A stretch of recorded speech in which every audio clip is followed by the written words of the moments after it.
It's the best halo-halo in Barangay Matapang. Bili na kayo. Si Aling Mirna! Aling Mirna! Ay, Maring Mirna. Ay, tara. Nandiyan ka pala! Bili ka na to. Halo-halong pet Malu. Halika. Sino si Malu? Aling Mirna, ibig sabihin po ni Nanay, ito pong halo-halo namin. Napakasarap po niya. Baka gusto niyo pong i-try. Special recipe po yan ni Nanay. Well, Bili na mukha po naman, kayo. oo nga, mukha naman siyang masarap. Sige, pabili na lang ako ng isa. Ay, salamat. Oo, kasi share na lang kami ng mister ko para sweet pa rin kami kahit tag-init. Ay, grabe naman yun. Meron bang leche plan yan? Ay, Mare, kakaubos lang. Ay, Dami sayang. May leche plan eh. O siya, sige, ube na lang. Tapos, palagyan naman ng ng gatas, padagdagan ha. Kasi gusto ko yung Creamy. super creamy. Tapos, meron bang sago? Masyado kasing matamis yung sago, no? So, like, kailangan dahan-dahan lang yung pagiging sago niya. Not too much. Isa-isa lang po. Okay. Mare talaga, oh. Tanggalin mo na lang yung So, matamis okay. dyan, Nay. So, maraming Sago. ube.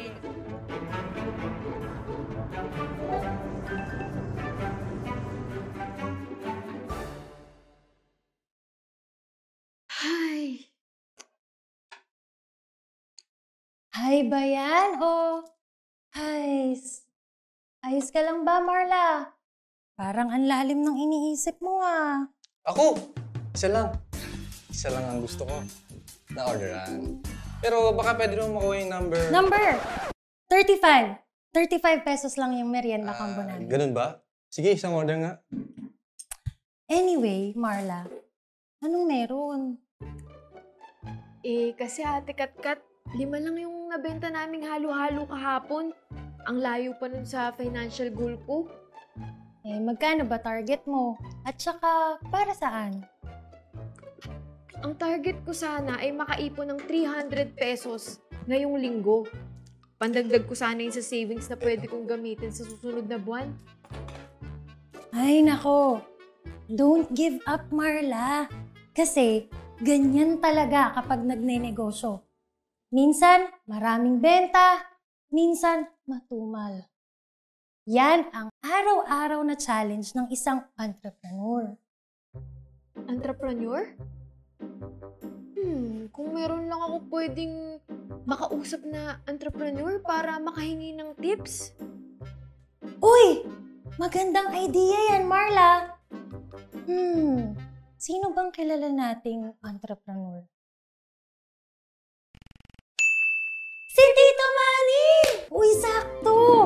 Pwede mo siyang kuning guest speaker nyo sa Economics Org. Di ba naghahanap ka? Pwede nga, Ate Katkat. Pero tanong lang, paano naging isang magaling na entrepreneur si Tito Manny? Si Tito Manny, isang risk taker. Ibig sabihin, kailangan handa kang makipagsapalaran pag nagne-negosyo. Noong bagong tayo pa lang tong Manny's Merienda, syempre, di naman ito kumita agad. Pero, di nag-give up si Tito Manny at nakalipas ang panahon, marami ng regular customers dito. Pangalawa, dapat may leadership skills o kakayahang mamuno.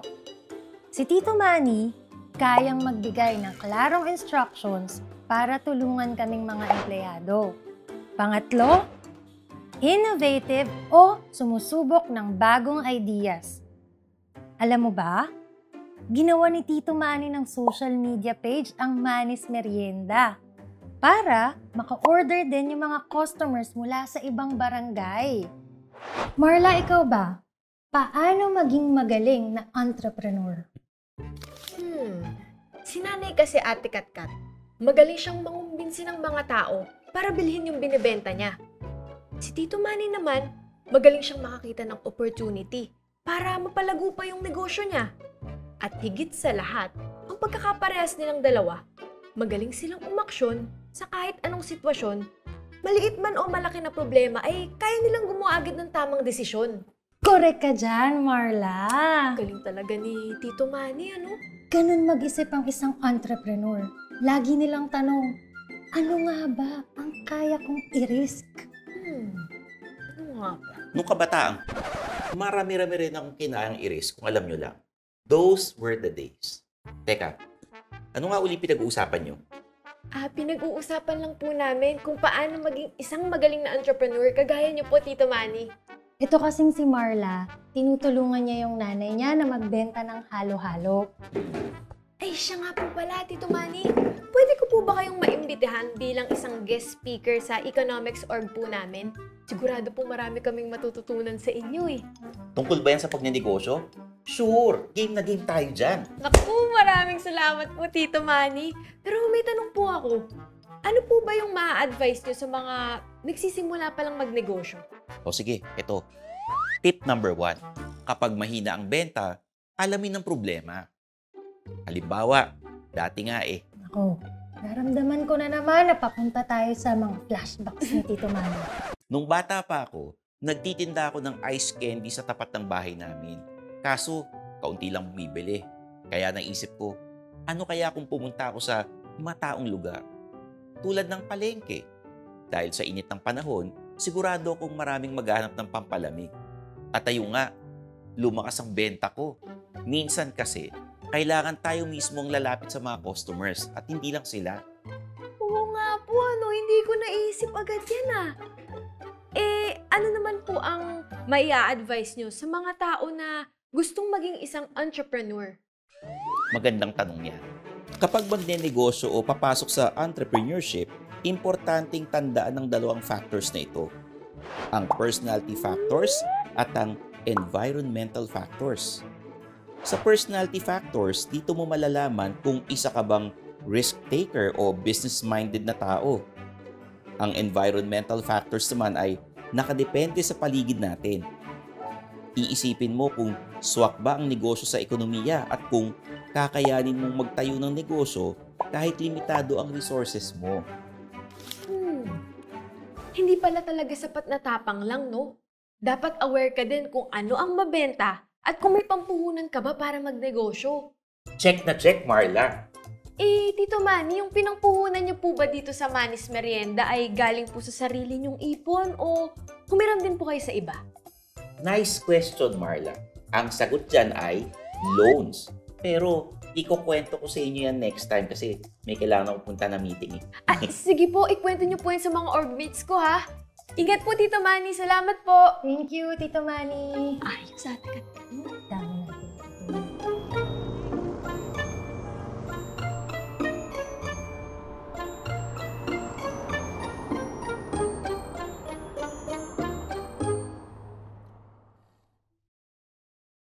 Gulaman, nata, at yung special request nila na leche flan.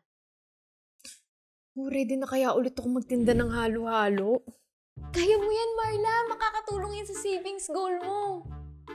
Kinakabahan kasi ako, Marla May. Baka wala na namang bumili. Chill ka lang, girl. Hintayin na lang natin yung allowance. Tapos, ipunin natin. O, diba? Maaabot rin natin yung savings goal natin nang walang ka-effort. Oh, hindi magandang mindset yan, Marla. Nagsasuggest lang naman ako. Ito mo, libre pa ka ng halo-halo eh. Mas okay na yung maparaan, no? Para hindi ka forever na nakaasa mga magulang mo. Di ba, Marla? O anak, game ka na ba? Opo, Nay, pero alam niyo po, meron po akong bright idea. Ano yun? Share mo nga, anak. Sabi po kasi ni Tito Manny, kung malayo ang tao, tayo ang lalapit sa kanila para magbenta. Naisip ko pong mag-live selling. Pwede niyo po ba ako tulungan mag-video? Ay, magandang idea yan. Ito po. Anong gagawin natin for today's video? And click nyo lang po What's up, guys? Anong cravings nyo for today? Baka gusto nyong itry itong special halo-halo namin, pantanggal ng init. Napaka-creamy na at marami pang special sangkap. Guys, umorder na kayo. Ako pa mismo ang magde-deliver sa inyo. Gusto nyo yun? Go! Order na, guys! Uy! Ang daming umu-order! Ay, talaga po? Ay, sige, ito na. Ililista lahat yan ni nanay, guys. Ito, ayan. Lalagyan natin ng yelo. Anong gusto nyo? Ay, anong gusto nyo sugar level, guys? 50%, 100%, 20%, 15%, 0%. Sige, guys. Gatas lang ang ilalagay ko. Ayan, ang sarap. Grabe, creamy. pampatanggal ng init yan.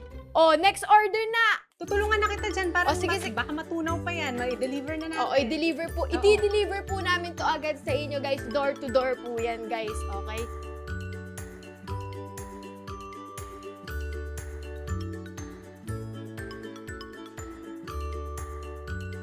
Ayan, okay na yung unang order natin. Sino pang order dyan?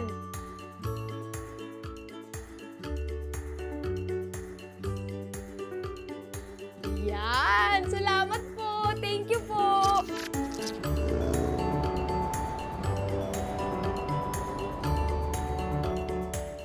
Grabe, halos na ubos. Ito, mabenta yung leche. 500 pesos. 550 pesos. 600 pesos! Anak, ang laki ng kinita natin ngayon. Kaya nga po eh. Manang-mana ka talaga sa akin. Wais na, magaling pa sa pera, at future negosyante pang, anak Naku, ko. si nanay talaga nang bobola pa. Alam niyo naman po na sa inyo ko lang po natutunan yung tatlo nila, Tito Manny, tsaka ni Ate Katkat. Kaya salamat po. Eh, di ba promise ko naman na kalahati ng kita natin ngayon, bibigay ko sa'yo. Etong 300. Totoo po ba, Nay? Alam ko kasi anak na may pinag-iipunan ka para sa school. Nakikita ko rin naman na talagang umeffort ka sa pagtitinda natin. Tingnan mo nga, naubos. Kaya sige na yan. Alam mo ano? Bet na bet ko ang pagiging wais mo sa pera. Pagpatuloy mo yan, ha? Salamat po, Nay. Payakap Walang na. Thank you anuman. po. May 300 ako.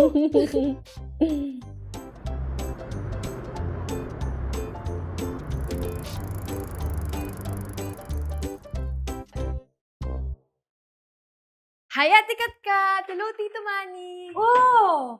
Kamusta naman ang halo-halo queen ng Barangay Matapang? Wala, binubola pa ako ni Ate Katkat, oh. Ikaw naman, proud lang kami dahil malakas ang benta ng halo-halo nyo. Salamat po sa tips niyo, ha, Tito Manny and Ate Katkat. O, Tito Manny, ready na po ba kayo sa guesting niyo? Di pa. Ako, hindi pa siya handa. Pero ngayon, ready na ako. Alam nyo ba nung araw, madami na rin ako naging TV guesting. Pero matagal na yun. O siya, see you later, Kat. Sige, ate, una na ako, ha. Sige. Bye-bye! Go, Tito Manny! Woo! Kaya mo yan! Hello, guys! Para sa ating Econ Day, meron tayong special guest. Kwento niya kung paano siya nagsimula bilang isang entrepreneur. Kaya, guys, let's all welcome Tito Manny of Manny's Merienda! Hi guys! Oh, sino rito gusto maging entrepreneur? Naalala ko nung nagsisimula pa lang ako magnegosyo, may dalawa akong naging source ng puhunan. Una, ang savings o sarili kong ipon at pangalawa ay ang loan. Ang loan ay tumutukoy sa paghiram ng pera ng isang borrower mula sa isang financial institution tulad ng bangko. Responsibilidad ng isang borrower na ibalik ang perang hiniram niya kasamang interest rate, finance charges at iba pa. May dalawang uri ng loan, ang consumer at business loan. Ang consumer loan ay perang pinapahiram sa isang individual bilang pambayad sa lupa, bahay o iba pa. Ang business loan naman ay perang ipinapahiram sa business owners na gustong magsimula ng bagong negosyo o i-expand ito. Ako, kumukuha ako ng business loan imbis na personal loan. Nakalaan lang kasi ito sa negosyo ko. Ah, Tito Manny, nabanggit niyo po kanina na may binabayarang interest kapag naglo-loan. Magkano po ba yung binabayaran na interest? Madalas, nakadepende to kung gaano katagal mong babayaran. Mas matagal mong babayaran, mas malaki rin ang interest rate. O ito, example. Kumiram ako sa bangko ng 50,000 pesos at ang interest rate nito ay 10%. Magkano ang total loan na babayaran ko sa isang taon? isolve muna natin ang interest. Ang 10% ng 50,000 pesos ay 5,000 pesos. Sa loan, dapat ay bayaran ng initial amount at ang interest. Kaya 50,000 pesos plus 5,000 pesos equals 55,000 pesos. Yan ang total na babayaran ko sa bangko sa kabuuan ng isang taon. Again, ito ay halimbawa lang. Mas komplikado pa ang ilang loans lalo na kung aabutin ito ng mahabang taon sa pagbayad. Kaya bilang entrepreneur, dapat isipin kung anong mas makakabuti sa inyong negosyo. At syempre, pumili rin ng bangkong maaasahan sa paghawak ng pera natin.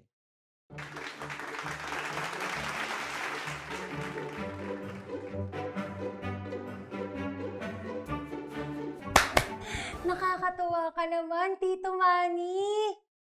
Huwag mo akong kakalimutan pag sumikat ka, no? Syempre naman, hindi. Kailangan ko kaya ng executive assistant pag lumago negosyo natin. Pero alam nyo, kahit na magkakaiba-iba tayo, estudyante, part-timer, o entrepreneur, nakakatuwa na may iisa tayong goal. Ang maging wais sa paghawak ng pera. Tama ka dyan, Ate Katkat, kaya maraming salamat sa mga tips nyo, ha? Ngayon, mas confident ako mag-ipon at maghawak ng pera. At dahil dyan, group hug! Group hug!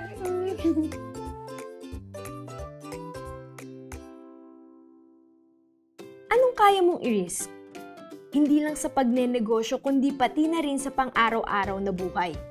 Sa panahon ngayon, kailangan natin maging matapang at maging handa sa haharapin nating mga hamon.